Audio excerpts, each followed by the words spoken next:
बंदी छोड़ सतगुरु रामपाल जी भगवान की जय हो। परमपिता परमात्मा, सारी सृष्टि के रचनहार, कुल मालिक, असंख्य ब्रह्मांडों के स्वामी, जगत गुरु, तीनों लोकों में प्रवेश करके सबका पालन पोषण करने वाले राजाधिराज, आत्माधार, नाथों के नाथ, देवों के देव महादेव, सर्वेश्वर महेश्वर, मृत्युंजय, अजरो अमर, आदि अनादि, सनातनी प्रभु, जगत पिता जगदीश्वर, 1008 की उपाधि के वास्तविक अधिकारी, अकाल मूरत शब्द स्वरूपी राम, वासुदेव, सर्वगतम ब्रह्म, परम पूज्य, परम धनी, परम संत, परम दयालु, परम पुरुष, परम हंस, संत श्रोमणी सतगुरु रामपाल जी परमेश्वर जी के चरण कमल में हम सभी सत्सेवक भाई बहनों का अनंत कोटि दंडवत प्रणाम। सत्साई भाई और बहनों, जैसे ही हम वीडियो यूट्यूब पे, फेसबुक पे अपलोड करते हैं, 8 सितंबर 1951 से पृथ्वी पे आए हुए परमपिता परमेश्वर सतगुरु रामपाल जी भगवान के विषय में उनकी जानकारी देते हुए, तो हमारे जो अन्य भाई बहन हैं जो अभी अध्यात्म से अपरिचित हैं, यदि वे किसी की भक्ति भी कर रहे हैं, यदि उन्होंने अपना कोई इष्ट बना रखा है, या वे किसी संत महात्मा की शरण में हैं, और जब वे इस तरह के वीडियो देखते हैं जिन वीडियो में परम पूज्य सतगुरु रामपाल जी भगवान को परमेश्वर की, भगवान की उपाधि से नवाजा जाता है, तो बात उनके हृदय में खटक जाती है। और फिर वो कमेंट्स करते हैं, कुछ भाई बहन फ़ोन भी करते हैं और कहते हैं कि आप संत रामपाल जी को भगवान कह रहे हैं। संत रामपाल जी तो एक इंसान है, इंसान भला भगवान कैसे हो सकता है। तो मेरी हाथ जोड़ के विनती है मेरे उन तमाम भगत भाई बहनों से, भाई देखिए, त्रेता युग में रामचंद्र जी आए थे, द्वापर में श्री कृष्ण जी आए थे जो कि विष्णु के अवतार थे, जिन्हें आप भगवान कहते हैं, जिन्हें आप परमात्मा कहते हैं, जिन्हें आप परमेश्वर कहते हैं। तो मैं आप ही से एक सवाल करता हूँ, जब त्रेता में रामचंद्र जी और द्वापर में श्री कृष्ण जी आए थे, तो क्या वे डायनासोर की तरह दिखाई देते थे, या वे सिर पे कोई सींग लगा के, या कोई पूंछ लगा के, या लंबे लंबे उनके दांत थे? कहने का मतलब है वो कोई राक्षस की तरह दिखाई दिया करते थे, या कोई जानवर की तरह दिखाई दिया करते थे जिन्हें आप भगवान कहते हैं। भाई वे भी तो एक इंसान के रूप में आए थे। जब श्री विष्णु, तीन लोक का स्वामी, और जब वो रामचंद्र जी के रूप में आए, श्री कृष्ण जी के रूप में आए, तो वे भी तो एक इंसान की तरह दिखाई देते थे, एक इंसान ही बन के आए थे। उनके भी हाथ थे, पैर थे, नाक था, आंखें थी, उनका भी एक परिवार था, उनके माता पिता थे, उनके बाल बच्चे थे, उन्होंने शादी भी करी, समाज में रहा करते थे, उनके रिश्तेदार भी थे, उन्होंने लोगों को अपना शिष्य भी बनाया, वो लोगों को ज्ञान भी दिया करते थे, वो लड़ाई झगड़े भी किया करते थे, सारे काम किया करते थे। जब श्री राम और श्री कृष्ण इंसान की तरह दिखाई देने के बावजूद आपके लिए भगवान हो सकते हैं, तो आज संत रामपाल जी के रूप में उस परमात्मा को आने में क्या दिक्कत है भाई? जब पहले भी भगवान इंसानों के रूप में आया, तो आज भगवान को इंसान के रूप में आने में क्या दिक्कत है? संत रामपाल जी परमेश्वर हैं, पूर्ण ब्रह्म परमात्मा हैं। श्री राम और श्री कृष्ण ये भी परमात्मा हैं, ये भी भगवान हैं, लेकिन ये कंप्लीट भगवान नहीं है। ये केवल 3 लोक के स्वामी हैं, और तीनों लोकों में भी ना तो श्री विष्णु भगवान का अकेले का साम्राज्य है, ना श्री शंकर जी का साम्राज्य है, ना किसी ब्रह्मा जी का साम्राज्य है। ये तीनों भाई हैं आपस में। क्योंकि हम हिंदुओं की सबसे बड़ी जो कमी है वो ये है कि हम अपने धार्मिक सदग्रंथों का अध्ययन नहीं करते। जब आप श्रीमद् भागवत सुधा सागर पढ़ेंगे, श्रीमद् भागवत देवी पुराण पढ़ेंगे, तो आपको पता चलेगा कि ब्रह्मा विष्णु महेश ये तीनों भाई हैं आपस में। ब्रह्मा जी सबसे बड़े हैं, विष्णु जी उससे छोटे हैं, सबसे छोटे शंकर जी हैं, दुर्गा जी इनकी माता है, इनका पिता जो है वो अव्यक्त रहता है, वो काल है, ज्योति निरंजन है। तो जब ये परमात्मा के रूप में आ सकते हैं, एक इंसान की तरह दिखाई दे सकते हैं, तो क्या संत रामपाल जी भगवान नहीं हो सकते, परमात्मा नहीं हो सकते? और वैसे भी कबीर जी ने एक दोहा कहा है कि पत्थर पूजे हरि मिले तो मैं पूजूं पहाड़, इससे तो चक्की भली जो पीस खाए संसार।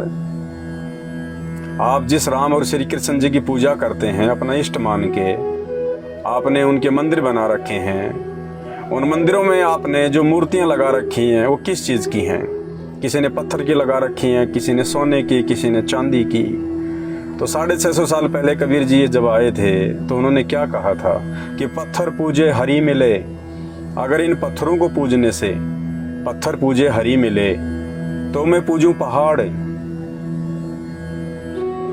कबीर जी का जो संकेत था पत्थर पूजने का, वो वैसे मार्केट में पड़े हुए किसी पत्थर के टुकड़े को पूजने की तरफ नहीं था, किसी पहाड़ को पूजने की तरफ नहीं था।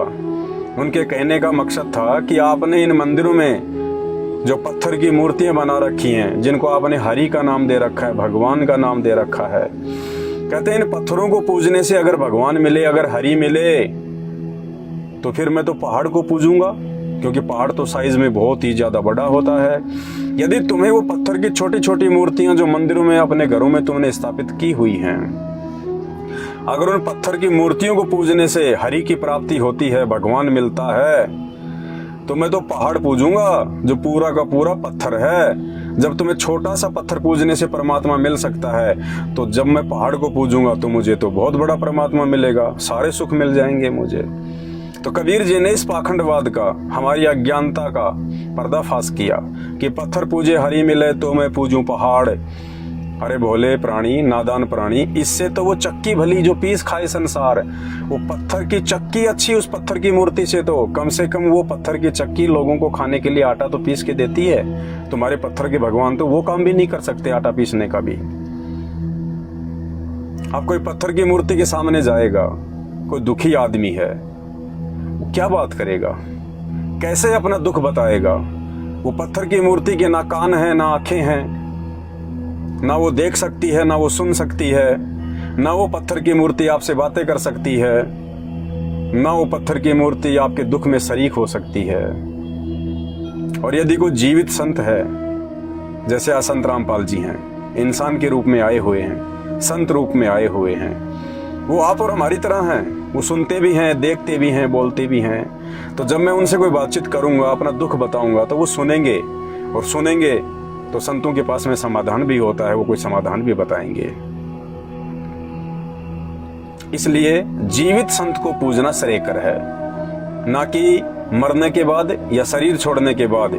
चाहे कोई संत हो, चाहे कोई भगवान हो, आप चाहे उनकी सोने की मूर्ति बनाओ, चाहे आप उनकी पत्थर की मूर्ति बनाइएगा, वो मूर्ति आपके किसी काम की नहीं है, आपका कोई काम नहीं कर सकती वो मूर्ति।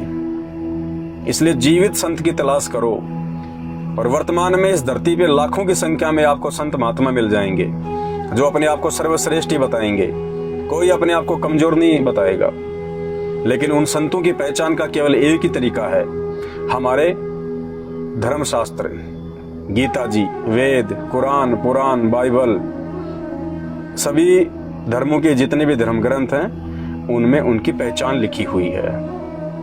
तो विशेषकर हिंदू धर्म में जितने भी संत महात्मा हैं वो सही हैं या गलत हैं, उनको संपूर्ण आध्यात्मिक ज्ञान है या नहीं है, वो गुरु बनाने के लायक हैं भी या नहीं हैं, या खाली वो धर्म को धंधा बना के अपना बिजनेस सेट किए हुए हैं, इसकी जानकारी आपको गीता जी अध्याय नंबर 15 श्लोक नंबर 104 में मिलेगी कि जो उल्टे लटके हुए संसार रूपी पेड़ के सभी विभागों को ठीक ठीक बता देगा कि उसकी जड़ क्या कहलाती है, उसके पत्ते क्या कहलाते हैं, उसके टहनियाँ क्या कहलाती हैं, उसका मूल क्या कहलाता है, वो तत्वदर्शी संत होगा। और जो तत्वदर्शी संत होगा वही पूर्ण परमात्मा होगा, वो स्वयं पूर्ण ब्रह्म परमेश्वर होगा। तो 4 युग बीत चुके हैं, संत रामपाल जी के अलावा इन धर्मशास्त्रों का निष्कर्ष आज तक किसी ने भी नहीं निकाल के दिया, ना किसी को पता है वर्तमान में, केवल उनके अलावा। तो ये पूर्ण संत हैं, तत्वदर्शी संत हैं, स्वयं ही ये परमात्मा है। अब भगवान यदि हम इंसानों को समझाने के लिए आएंगे तो हमारे जैसे इंसान ही बन के आएंगे।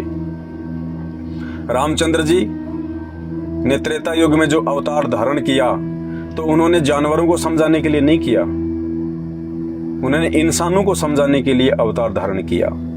मानव जाति में जो अधर्म फैला हुआ था, जो पाप फैला हुआ था, उसको शांत करने के लिए उन्होंने अवतार धारण किया इंसानों के लिए। तो भगवान यदि इंसानों को समझाने के लिए आएंगे तो भाई वो इंसान ही बन के आएंगे। श्री रामचंद्र जी या श्री कृष्ण जी अगर कोई जानवर बन के आ जाते तो हम इंसानों को वो कैसे समझाते, हम कैसे उनकी भाषा समझ पाते। इसलिए इस भ्रमणा से बाहर निकलिए कि संत रामपाल जी एक इंसान है, वो भगवान नहीं हो सकते। भगवान हमेशा इंसान ही बन के आएगा और इंसान बन के ही हम इंसानों को वो समझाएगा। तो मेरी प्रार्थना है उन तमाम भगत भाई बहनों से जो आध्यात्मिक जीवन में आके भी अपनी बुद्धि का इस्तेमाल नहीं कर रहे हैं, ज्यादा नहीं 1 महीना आप संत रामपाल जी के सत्संग यूट्यूब पे सुनिए। और सत्संग में भी एक सृष्टि रचना है। जब आप यूट्यूब पे लिखेंगे सृष्टि रचना संत रामपाल जी महाराज, तो उनका 2.5 से 3 घंटे का एक सृष्टि रचना का वीडियो आएगा। उस वीडियो को आप देखिएगा, आपकी आंखें खुल जाएंगी कि हम जिन देवी देवताओं को पूजते हैं, चाहे वो हिंदू धर्म में हो, चाहे मुसलमान धर्म के हो, चाहे किसी भी धर्म के हो, वो सारे के सारे डमी गॉड हैं, नकली भगवान हैं, आधे अधूरे भगवान हैं, कंप्लीट गॉड नहीं है। उनकी शक्तियां सीमित हैं। वो ना हमें हानि पहुंचा सकते, ना वो हमें लाभ दे सकते। वो एक मैनेजर की तरह काम करते हैं। हम भक्ति करते हैं तो हमारे प्रारब्ध के अनुसार वो खाली हमारे को तनख्वाह देते हैं। तनख्वाह देने का मतलब जितना काम मजदूर फैक्ट्री में करेगा, मैनेजर केवल जितनी उसकी सैलरी बनेगी उतना ही दे सकता है, ज्यादा नहीं दे सकता, ना वो कम दे सकता, ना अपनी जेब से दे सकता। तो ब्रह्मा विष्णु महेश भी यदि 3 लोक के प्राणियों को अगर कोई लाभ या हानि देते हैं तो उन प्राणियों के कर्म आधार से देते हैं, ये अपने जेब से नहीं देते। तो कौन है वो पूर्ण परमात्मा जिसके अधीन ब्रह्मा विष्णु महेश और तमाम 33 करोड़ देवी देवता भी काम करते हैं, जिनका आधार, जिनका इष्ट वो पूर्ण परमात्मा है। कौन है वो? तो इन सभी बातों की जानकारी के लिए आपको ज्यादा नहीं 1 महीने संत रामपाल जी महाराज जी के तत्व ज्ञान युक्त सत्संग सुनने चाहिए। उसके बाद आपकी आंखें खुलेंगी, आपको पता चलेगा। और जब आपको सत्संग समझ में आने लग जाए, उसके बाद में आप फेसबुक या यूट्यूब पे सर्च करना पवन दास इज लाइव या शंका समाधान विद पवन दास। फिर आगे आपको सही मार्ग बताएंगे, आपको सच्चा रास्ता बताएंगे। वरना वर्तमान में भी इंसान रूप में आए हुए संत रामपाल जी भगवान के पीछे भी इस काल बली ने, ज्योति निरंजन ने अपने एजेंट छोड़ रखे हैं। वो आपको उल्टी दिशा प्रदान कर देंगे। उन एजेंटों ने जगह जगह संत रामपाल जी के नाम से फर्जी नामदान सेंटर खोल रखे हैं, नाम दीक्षा केंद्र खोल रखे हैं। जगह जगह उन लोगों ने आश्रम खोल रखे हैं। उन्होंने धर्म को धंधा बना रखा है और वो धर्म को धंधा बनाने वाले कोई और नहीं है, संत रामपाल जी के उनके अपने परिवार वाले हैं, उनके अपने सगे संबंधी हैं और उन सगे संबंधियों की चापलूसी करने वाले चंद कोऑर्डिनेटर लोग हैं जो आपको उल्टी दिशा देंगे।